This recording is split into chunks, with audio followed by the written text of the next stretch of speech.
You propose an alternative strategy to achieve decarbonization goals at a much lower cost. Tell us more about it. Emissions from transport have been the most difficult to abate. The rest of the economy is decarbonizing at roughly 1% a year, but emissions from transport have been very stable. The proposal is in 3 steps that can largely be taken at the individual level, and it's keep, cut, and commit.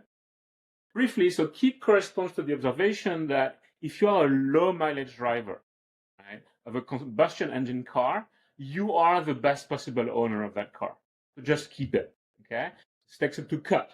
Try and cut your fuel consumption by 10% now. There are multiple ways to do it. You can do it by cutting the number of trips that you take, but you can also do it by just driving in a more fuel efficient way. It's something that we can do now at scale.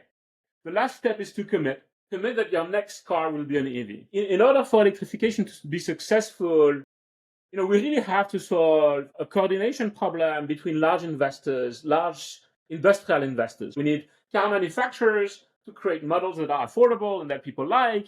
We need infrastructure operators to invest in charging networks and generation capacity. And in order for them to make these investments, they need to believe that there's going to be demand for EVs. And at the same time, if they don't make those investments, then there is not going to be demand for EVs, right? So it's a chicken and egg problem. My proposal for this is what I call this green savings plan. And it takes the following form. You save between 100 and 200 euros or US dollars a month. And instead of being rewarded with just the market rate, you get the market rate plus an extra 3%. So it's a good investment, right? In exchange, you commit to use those funds to buy an EV within the next 3 to 5 years, right? The reason this is valuable is that it's going to create a strong signal on this future demand. De-risk the investments that need to be made, and that helps sure that even though consumers are delaying these investments, it's not derailing the electricity transition.